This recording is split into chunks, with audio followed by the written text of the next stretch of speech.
ICMS vai provocar aumento de 10 centavos no preço do litro da gasolina e de 6 centavos no diesel a partir do próximo sábado. Receita Federal bateu recorde de arrecadação no ano passado, com 2 trilhões e 650 bilhões de reais de impostos e contribuições. Nos últimos 30 anos, mais de 65 mil brasileiros foram resgatados em condições de trabalho escravo. Avião pega fogo antes de decolar com 169 passageiros e 7 tripulantes na Coreia do Sul. Levantamento sobre deportação apontou que o governo do ex-presidente Joe Biden foi o que mais mandou brasileiros de volta para casa. Escritora Marina Colasanti morreu aos 87 anos no Rio de Janeiro. Estudo aponta que o consumo de alimentos ultraprocessados contribui para o surgimento da depressão. E o Santos confirmou a volta do craque Neymar, que vai vestir a camisa 10, que já foi a marca de Pelé. É agora no Jornal das 22.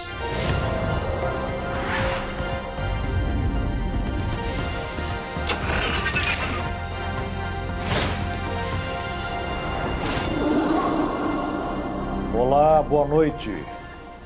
No Dia Nacional de Combate ao Trabalho Escravo, celebrado hoje, não há muito a comemorar.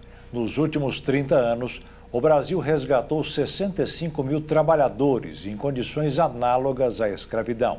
E entre os que praticam o trabalho sujo estão um prefeito e 5 vereadores. O trabalho escravo foi abolido do país oficialmente em maio de 1888. E o Brasil foi o último país das Américas a abolir a prática. Apesar da lei, 136 anos depois, o combate ao trabalho degradante, jornadas exaustivas e restrição da liberdade continua a apresentar novos desafios. Neste Dia Nacional de Combate ao Trabalho Escravo, o Ministério do Trabalho e Emprego divulgou dados que mostram que desde 1995, o país já resgatou 65 mil trabalhadores em condições análogas à escravidão. Para tentar reverter a situação, foi criada em 2003 pelo Ministério do Trabalho a Lista Suja do Trabalho Escravo, uma ferramenta de transparência e prevenção. Empresas e indivíduos flagrados submetendo trabalhadores a condições análogas à escravidão estão nesta lista. Apesar desse esforço, no último ano o país teve o maior número de denúncias de trabalhadores em condições análogas à escravidão.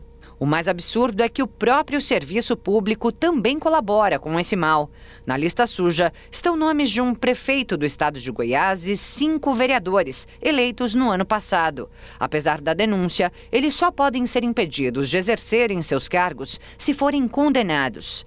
Entre as irregularidades identificadas em operações contra o trabalho escravo, realizadas por Ministério do Trabalho, Polícia Federal e Ministério Público Federal, estão a coação, falta de acesso à água potável, condições insalubres, jornadas exaustivas, exposição a substâncias tóxicas e outras situações que são submetidos, que violam sua liberdade e a dignidade humana. Um helicóptero caiu durante um voo recreativo na Fazenda Cachoeira, zona rural de Minas Gerais. Entre as vítimas estão o piloto e um casal de empregados da fazenda. O piloto foi retirado dos escombros logo após o acidente, mas já estava sem vida. O casal morreu na queda e seus corpos foram encontrados entre os destroços em chamas e não puderam ser retirados antes da chegada das equipes de emergência.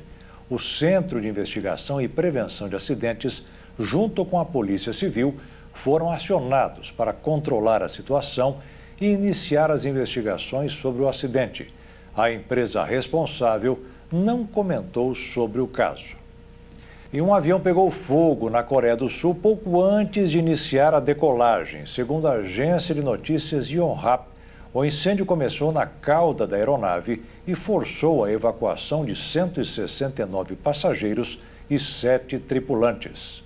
De acordo com informações da agência de notícias Yonhap, não houve nenhuma morte e uma pessoa ficou levemente ferida. A aeronave, modelo VIT I-98690KS, da companhia aérea de baixo custo Airbusan, estava se preparando para um voo com destino a Hong Kong. Imagens exibidas pela emissora local IQTN mostram toboáguas de evacuação instalados em ambos os lados do avião de corredor único, com equipes de emergência lidando com a fumaça e as chamas. Imagens posteriores do noticiário Yonhap mostraram buracos queimados ao longo do teto da fuselagem. O incêndio acontece cerca de um mês após o acidente aéreo mais grave já ocorrido na Coreia do Sul. Um avião caiu na pista ao fazer um pouso de emergência, se chocou contra um muro e explodiu, deixando 181 mortos. O Boeing 737 da companhia aérea Jeju Air ficou totalmente destruído e apenas 2 pessoas sobreviveram. Um relatório preliminar foi divulgado na segunda-feira, afirma que restos de pássaros foram encontrados em uma das turbinas do avião. O choque do equipamento com os pássaros pode ter provocado o acidente fatal. Um surto de gripe aviária foi detectado em mais de 100 mil patos em uma granja dos Estados Unidos. Para evitar a disseminação da doença, os animais foram sacrificados e os cientistas estudam o risco de uma nova epidemia. Esse é o primeiro caso confirmado de gripe aviária no país. A doença é monitorada pelos especialistas, em busca de mutações genéticas que possam tornar o vírus ainda mais perigoso.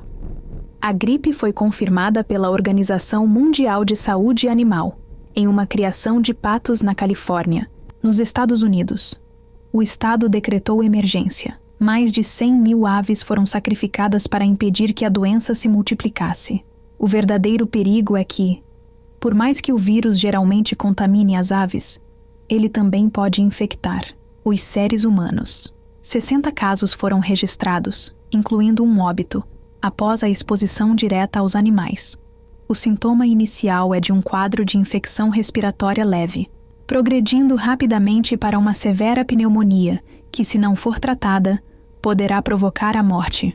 Mesmo que incomum a transmissão do vírus de pessoa para pessoa, os especialistas continuam alertas para a possibilidade de uma evolução, o que dificultaria a sua contenção e desencadearia uma nova pandemia. E subiu para 3 o número de mortes por febre amarela no estado de São Paulo este mês. O número já ultrapassou os casos fatais do ano passado. O número é maior do que tudo o que foi registrado no ano passado, quando foram apenas 2 casos de contaminação e uma morte, e o maior desde 2019. O governo reforçou a importância da vacinação para a população. O imunizante está disponível em todas as unidades básicas de saúde de São Paulo e faz parte do calendário. Há 5 anos, o Ministério da Saúde recomenda que o imunizante seja aplicado em 2 doses em crianças menores de 5 anos e em dose única para os demais, com exceção para casos específicos como pessoas com alergia grave a ovo, mulheres amamentando crianças com menos de 6 meses de idade, pessoas com algum tipo de imunodeficiência e pacientes em processo de quimioterapia e radioterapia. Segundo a diretora do Centro de Vigilância Epidemiológica da Secretaria do Estado de Saúde de São Paulo, em todos os casos fatais da doença, os pacientes não tinham sido vacinados. Especialistas alertam que todos os casos até então foram registrados no interior do estado e que em áreas de mata silvestre a atenção deve ser redobrada. Vale ressaltar que a transmissão da doença é feita pelos mosquitos e por isso é bom tomar cuidado também com água parada. E veja a seguir, ICMS vai provocar aumento de 10 centavos no preço do litro da gasolina e de 6 centavos no diesel a partir do próximo sábado. E o país bateu recorde de arrecadação no ano passado, com 2 trilhões e 650 bilhões de reais de impostos e contribuições.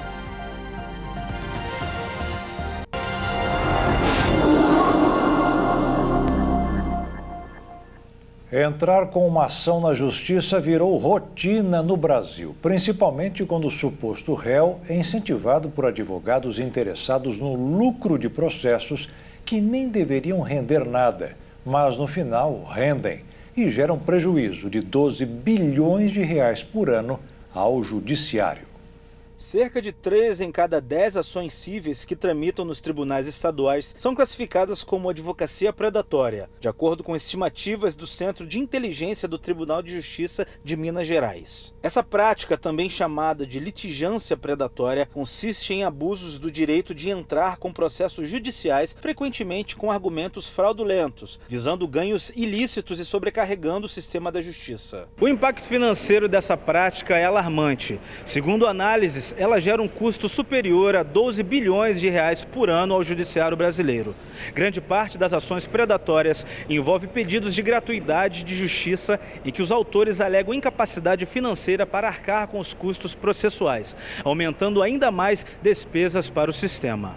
Os setores mais afetados por esse tipo de litigância incluem varejo, bancos, operadoras de telefonia, seguradores e companhias aéreas, todos lidando com altos volumes de clientes e, consequentemente, vulneráveis a ações judiciais repetitivas. Um executivo do setor varejista revelou que a área pode gastar até 5 bilhões anualmente para lidar com processos predatórios, entre causas cíveis e trabalhistas. A maioria dessas ações ocorre na área de direito do consumidor, muitas vezes apresentadas por escritórios que protocolam centenas de processos idênticos, visando ganhos com o grande volume de demandas. O estado de São Paulo concentra mais de 10% dos custos totais atribuídos a esse tipo de processo, considerando tanto os casos nos tribunais comuns quanto nos juizados especiais, que analisam causas de até 40 salários mínimos. O Conselho Nacional de Justiça e os tribunais têm intensificado esforços para coibir a prática, apontada como um fator que prejudica a eficiência do judiciário e eleva os custos do sistema. Para especialistas, a advocacia predatória, além de gerar despesas bilionárias, compromete o tempo e os recursos que poderiam ser destinados a ações legítimas, prejudicando a sociedade como um todo. O ex-presidente americano Joe Biden deportou mais brasileiros do que o atual presidente Donald Trump no primeiro mandato, de acordo com dados da Imigração e Alfândega dos Estados Unidos. Só no governo de Joe Biden foram mais de 7 mil brasileiros. Os Estados Unidos deportaram cerca de 18.387 brasileiros de 2013 a 2024, de acordo com dados do Serviço de Imigração americano. Este período corresponde ao último mandato do ex-presidente Barack Obama, que foi de 2013 a 2016, a primeira gestão de Donald Trump, de 2017 a 2020, e o governo de Joe Biden, de 2021 a 2024. Só em 2022, no governo de Joe Biden, os Estados Unidos fretaram 16 aeronaves para deportar os brasileiros que viviam ilegalmente no país. De lá para cá, o Brasil já recebeu 47 voos com deportados dos Estados Unidos, de acordo com dados do Ministério das Relações Exteriores. Agora, no começo de 2025, 2 voos já foram registrados, sendo o último com 88 passageiros relatando maus tratos, o que desencadeou um incidente diplomático entre os governos brasileiro e americano. As deportações que Donald Trump tem realizado nos Estados Unidos desde o começo do ano já causaram crises na América Latina.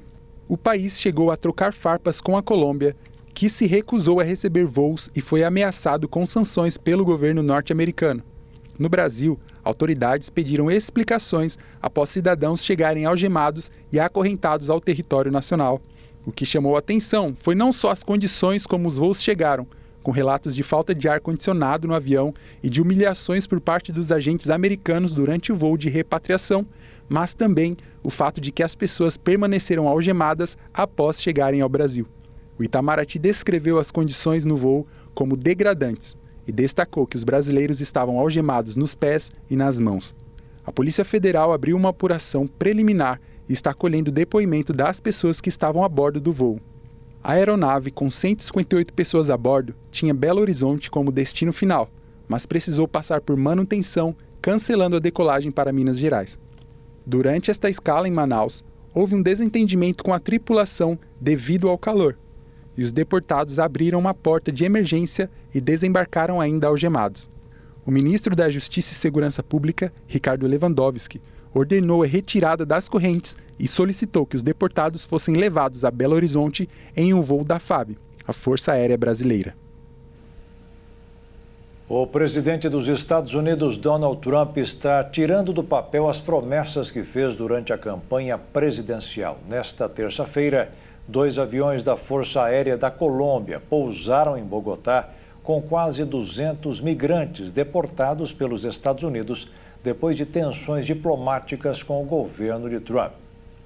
As aeronaves foram enviadas pelo governo da Colômbia, após o presidente Gustavo Petro se recusar no domingo a permitir que voos militares dos Estados Unidos com os deportados pousassem no país e exigir de Trump condições dignas, como não algemar os repatriados. O pedido desencadeou uma crise diplomática que incluiu ameaças tarifárias mútuas, abandonadas após os 2 países chegarem a um consenso. Segundo o jornal El Colombiano, os voos desta terça incluíram os 160 deportados que estavam nos aviões militares norte-americanos que Petro não autorizou aterrissar e que nenhum desses teriam antecedentes penais nem mandados de prisão e que a deportação se deu por estarem em situação irregular nos Estados Unidos. Entre eles, há 26 menores de idade. Pelas redes sociais, o presidente colombiano Gustavo Petro afirmou que o migrante não é um delinquente. Petro é o primeiro presidente de esquerda na história da Colômbia e se recusou no domingo a permitir a entrada de voos militares dos Estados Unidos. Não está claro se a Colômbia vai enviar novos aviões para os próximos voos de deportados ou se eles serão realizados pelos Estados Unidos. No domingo, o Ministério das Relações Exteriores da Colômbia afirmou que mantinha conversas com os Estados Unidos para buscar acordos que assegurem condições mínimas de respeito e trato digno para os compatriotas, sem detalhar medidas específicas. Ao desembarcar em Bogotá, os migrantes afirmaram à imprensa colombiana que haviam vivido um pesadelo americano. Não sabiam se era dia ou noite e ainda recebiam comida estragada, jogada no chão. A maioria declarou que perdeu todos os pertences. As ameaças de Trump de deportar milhares de pessoas o colocaram em desacordo com os governos da América Latina, de onde se estima que venha a maioria dos 11 milhões de imigrantes em situação irregular nos Estados Unidos. Historicamente, a Colômbia é um dos principais aliados dos Estados Unidos na América Latina, e por isso a crise deste fim de semana representa um desafio diplomático para Washington, que ainda vê em Bogotá como um parceiro estratégico no continente. Os Estados Unidos também são um dos principais parceiros comerciais da Colômbia, de quem importam produtos como café, petróleo e flores. Além disso, os 2 países trabalham juntos no combate ao narcotráfico. Segundo o Instituto de Pesquisas Pew Research Center, há cerca de 190 mil colombianos vivendo nos Estados Unidos de maneira irregular. O Departamento de Justiça dos Estados Unidos demitiu nesta terça-feira vários funcionários envolvidos em investigações contra o presidente Donald Trump. Segundo o procurador-geral, os profissionais não são confiáveis para implementar a agenda de Trump. A justificativa do procurador-geral em exercício, James McHenry, foi que ele tomou essa decisão porque não acreditava que essas autoridades fossem confiáveis para implementar fielmente a agenda do presidente, devido ao seu papel significativo nos processos contra ele. A imprensa americana indicou que trata-se de mais de uma dezena, e que várias delas são promotores de carreira do Departamento de Justiça. O promotor especial Jack Smith, que apresentou 2 acusações federais contra Trump, renunciou no começo do mês. Trump acusou seu antecessor, Joe Biden, de conduzir uma caça às bruxas política contra ele. Em seu discurso de posse, prometeu que acabaria com o que chamou de uso violento, injusto e cruel do Departamento de Justiça e do governo como arma. Smith acusou Trump de conspirar para alterar o resultado das eleições de 2020 e de má gestão de documentos classificados após deixar a Casa Branca. Nenhum dos casos foi a julgamento. Donald Trump enfrenta outras acusações na Geórgia por tentativa de alterar os resultados eleitorais naquele estado, mas o caso deve ficar parado enquanto ele estiver no poder. O republicano foi condenado em maio passado em Nova York por falsificar registros comerciais para ocultar pagamentos a uma estrela pornô a fim de silenciá-la. O governo da Dinamarca anunciou que destinará 2 bilhões de euros, cerca de 12 bilhões e 400 milhões de reais, para reforçar a segurança no Ártico, após ameaças de Donald Trump de tornar a Groenlândia um território dos Estados Unidos. A Groenlândia, que busca obter independência da Dinamarca, é muito cobiçada por sua localização estratégica. Os Estados Unidos possuem uma base ativa no noroeste da ilha, em Pituffik. Além disso, a Groenlândia é a trajetória mais curta para um disparo de mísseis contra a Rússia. Pouco antes do Natal, o presidente americano Donald Trump expressou seu desejo de anexar a Groenlândia, que, segundo estimativas, possui grandes reservas de minerais e hidrocarbonetos, além de uma posição global estratégica. Suas justificativas foram que o controle do território autônomo dinamarquês é uma necessidade absoluta para a segurança nacional e a liberdade no mundo. A primeira-ministra dinamarquesa, Mette Frederiksen, disse na terça-feira que recebeu apoio de líderes europeus enquanto buscava apoio para conter as ameaças do presidente dos Estados Unidos, Donald Trump, de assumir o controle da Groenlândia. Porque a mensagem muito clara dos países nórdicos para a Europa, mas também para os amigos de fora da Europa, é que é claro que deve haver respeito pelo território e pela soberania dos Estados. Esta é uma parte crucial da comunidade mundial internacional. A comunidade mundial internacional que temos construído juntos desde a Segunda Guerra Mundial. Donald Trump tem falado sobre um possível acordo com a Groenlândia há anos. Durante os seus comentários aos meios de comunicação, ele tem demonstrado um grande interesse ao território dinamarquês. Os Estados Unidos quer tomar. A Groenlândia, que está localizada entre os Estados Unidos e a Europa, numa região de crescente valor estratégico, à medida que o derretimento do gelo marinho do Ártico abre novas rotas marítimas.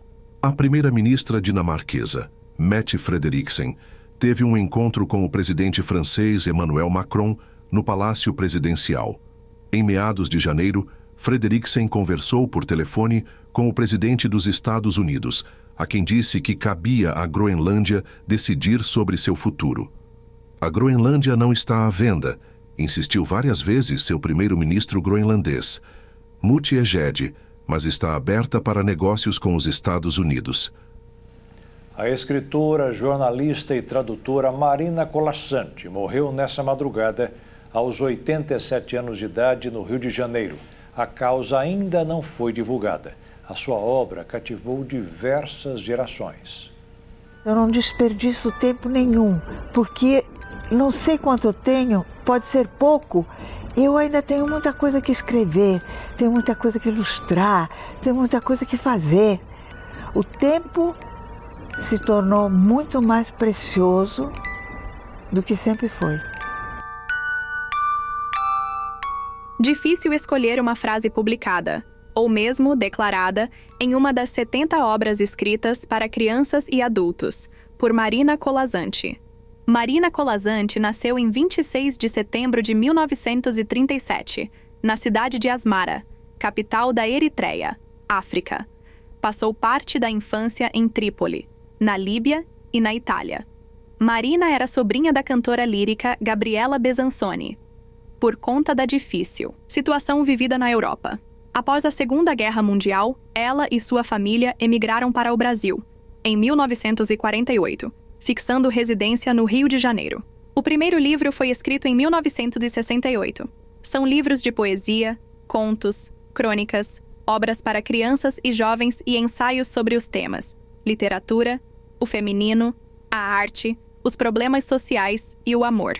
Quando eu comecei, eu não tinha nenhum compromisso com a escrita.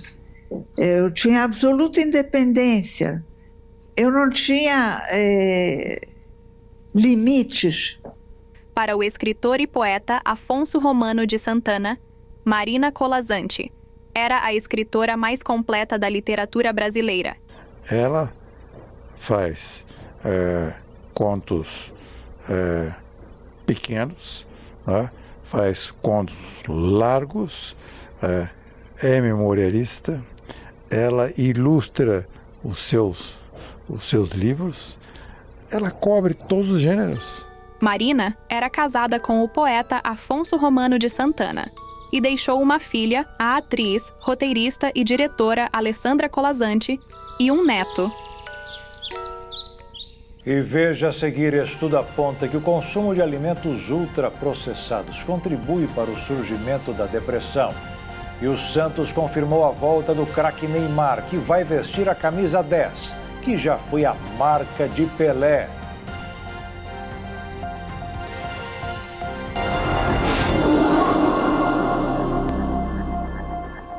Um estudo de uma revista americana mostra que a depressão está ligada ao consumo de produtos ultraprocessados, entre eles bebidas adoçadas artificialmente e salgados.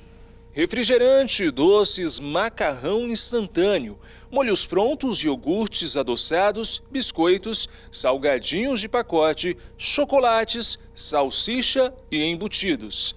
Geralmente, eles são uma delícia, atraem o paladar. Contudo, esteja atento a estes alimentos que são alguns considerados ultraprocessados. Tudo que for de pacotinho já tem uma atenção ali. O que faz croque-croque também, geralmente, que tem gordura adicionada da indústria. Então é bom evitar esse tipo de alimento também. Ixi, tem que cortar então aquelas batatinhas que o pessoal tanto ama no cinema, essas coisas. Exatamente, batatinha, essas pipoquinhas que já vem pronta, pipoca de micro-ondas, são riquíssimas em gorduras trans também, que são maléficas para a mente e também para o sistema cardiovascular. Então, a gente pode contribuir para diversas outras doenças também. De acordo com a nutricionista, eles são os responsáveis por grandes prejuízos à saúde. O consumo excessivo pode estar associado até mesmo a riscos significativos para a saúde mental. A gente tem, primeiro, a baixa qualidade nutricional, então já tem a carência de vitaminas, de minerais, que já dificulta a produção dos hormônios, os hormônios da felicidade, que é o que a gente chama a serotonina, por exemplo. Alimentos ultraprocessados são produtos industrializados que passam por diversas etapas de processamento e contêm ingredientes químicos. São estes os responsáveis pelos danos ao corpo. Eles são ricos em aditivos, emulsificantes, realçadores de sabores e tudo isso colabora para a gente ter uma inflamação crônica de baixo grau, mas que acumulando com o tempo vai trazer questões ruins e vai afetar na função cerebral. Um estudo brasileiro conduzido pelo Núcleo de Pesquisas Epidemiológicas em Nutrição e Saúde no PENS da USP mostrou que indivíduos com maior consumo de alimentos ultraprocessados apresentam um risco 42% maior de desenvolver sintomas depressivos, como humor deprimido, falta de prazer e falta de energia para atividades diárias. A garantia de uma qualidade de vida passa por abrir mão desses sabores. A gente indica sempre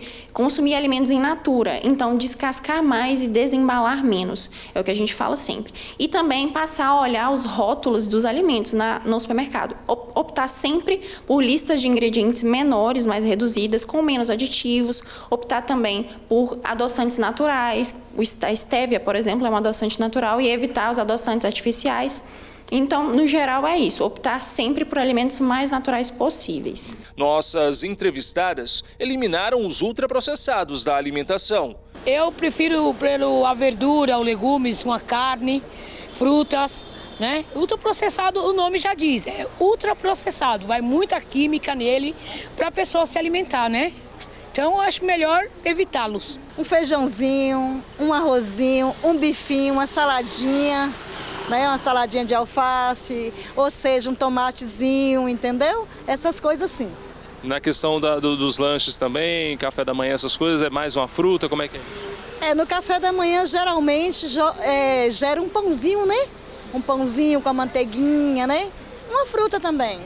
Que seja uma maçã, um mamão. Dados publicados na revista científica British Medical Journal apontam que o consumo dos ultraprocessados está associado a riscos de depressão, índice de 22%, distúrbios do sono, 41%, ansiedade, 48% e transtorno mental comum, 53%. O consumo excessivo pode ocasionar ainda deficiências nutricionais, obesidade, diabetes tipo 2, câncer, demências e morte prematura. A questão dos alimentos interessa a qualquer pessoa, mas para o governo este é um problema difícil de resolver, porque os preços não param de subir. E não é um fenômeno que surgiu há pouco tempo. Vem de longa data, como uma bola de neve.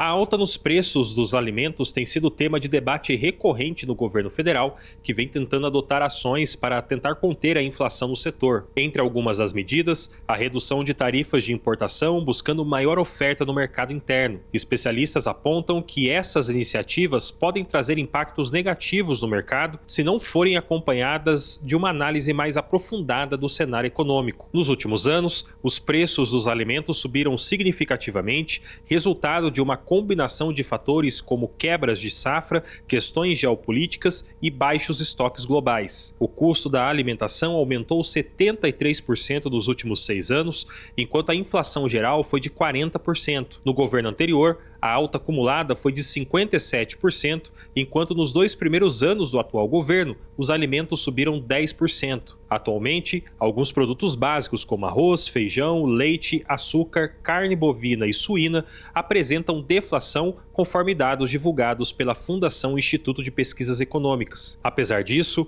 o impacto da inflação sobre outros alimentos continua a ser sentido em muitas regiões do país. Entre as cidades monitoradas pelo IBGE, Campo Grande, Goiânia e São Paulo registraram os maiores aumentos nos preços da alimentação em domicílio em 2024, com taxas acima de 10%. Por outro lado, Porto Alegre apresentou a menor alta de 2,89%. A capital gaúcha se beneficiou de uma sobreoferta de alimentos após receber apoio para lidar com os efeitos das chuvas que devastaram o Rio Grande do Sul em 2023. O governo enfrenta desafios adicionais causados pela desvalorização do real e pelo elevado custo de produção que afetam principalmente os pequenos produtores e a agricultura familiar.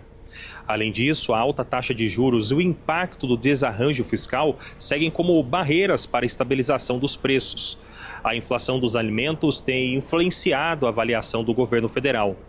Uma pesquisa da Quest, divulgada recentemente, apontou que 83% dos entrevistados em janeiro perceberam um aumento no preço dos alimentos, contra 65% em outubro do ano passado. No Nordeste, onde o presidente Luiz Inácio Lula da Silva obteve grande apoio nas eleições de 2022, a desaprovação subiu de 26% para 37% desde outubro. Na região Nordeste, os preços de alimentos também subiram, apesar que em níveis menores. Em São Luís, Fortaleza e Recife, chegaram a cerca de 9,5%. O consumo predominante de pescados na região ajudou a conter a alta, já que esses produtos tiveram aumento de apenas 0,8%, enquanto a carne bovina subiu mais de 20%. Contudo, a inflação alimentar continua a impactar significativamente a população de menor renda na região. Produtos como óleo de soja, café e carne bovina estiveram entre os maiores responsáveis pela inflação alimentar nos últimos 6 anos. O óleo de soja acumulou alta de 182% entre 2019 e 2024, apesar de ter iniciado 2025 com elevação de apenas 0,5%. O café, que subiu 148% no mesmo período, permanece pressionado devido aos altos estoques globais.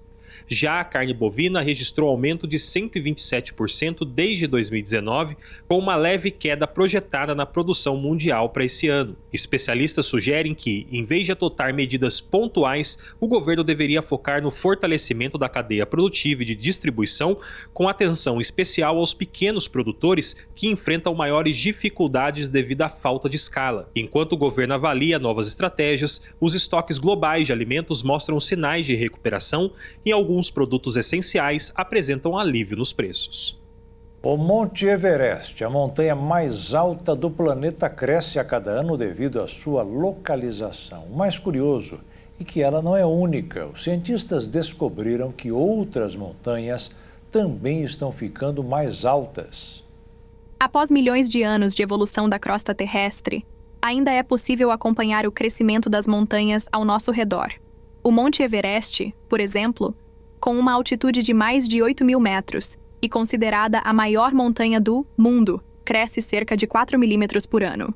O fenômeno é impulsionado pela colisão contínua das placas tectônicas em regiões ativas. Após o encontro, é liberado um material derretido que sobe à superfície como magma. O resultado é a formação ou o crescimento de cadeias de montanhas como a Cordilheira dos Andes, por exemplo, que contorna todo o lado ocidental da América do Sul. O caso da formação do Himalaia, a mais alta cadeia montanhosa do mundo, é ainda mais espetacular. Há mais de 50 milhões de anos atrás, as placas tectônicas da Ásia e da Índia tiveram uma violenta colisão. O resultado foi o acúmulo de sedimentos e rochas esmagadas entre as duas placas. O fenômeno foi tão impactante que até hoje a cadeia de montanhas está crescendo. O caso também é similar nas montanhas Pirineus, na Europa e nas montanhas Atlas, localizadas na África. Mesmo que lento, esse processo chamado de orogenia pode alterar a geografia do planeta ao longo de milhões de anos. Após 12 anos longe do futebol brasileiro, Neymar está de volta ao Santos. O ex-jogador do Al Hilal deve assinar um contrato de 5 meses com o time que o revelou para o mundo. O presidente do clube, Marcelo Teixeira, anunciou a contratação do craque em suas redes sociais. Livre no mercado após rescindir contrato com o Al Hilal na segunda-feira, Neymar deve assinar um contrato de 5 meses com o Peixe. O clube árabe publicou em suas redes sociais um documento que prova o fim do acordo. Agradeceu Neymar, que também publicou fotos com os jogadores do clube agradecendo a passagem. Neymar chegou ao Al Hilal em 2023, mas entrou em campo apenas 7 vezes por causa de uma lesão grave no joelho em uma partida com a seleção brasileira contra o Uruguai, válida pelas eliminatórias da Copa do Mundo de 2026. Em sua primeira passagem pelo Santos, Neymar disputou 225 jogos e marcou 136 gols, além de conquistar os títulos da Libertadores, da Recopa Sul-Americana, da Copa do Brasil e 3 campeonatos paulistas. O anúncio da contratação do ídolo santista foi feito pelo presidente do Santos, Marcelo Teixeira, em suas redes sociais nesta terça-feira, com um vídeo narrado pelo próprio dirigente. Ele encerrou dando boas-vindas ao craque. Neymar deverá chegar amanhã ao Brasil e a ideia do Santos é realizar um evento no Pacaembu, em São Paulo, na quinta-feira, com chance de se estender no mesmo dia para a Vila Belmiro, em Santos. A festa também deve seguir na Baixada Santista no clássico contra o São Paulo, 8h30 da noite no sábado, quando o astro estará presente. Em sua nova passagem pelo clube onde foi revelado, Neymar vai vestir a camisa 10, uma que já fez bastante sucesso com o rei do futebol brasileiro. E o Jornal das 22 termina aqui. Uma boa noite para você e fique na paz. Tchau.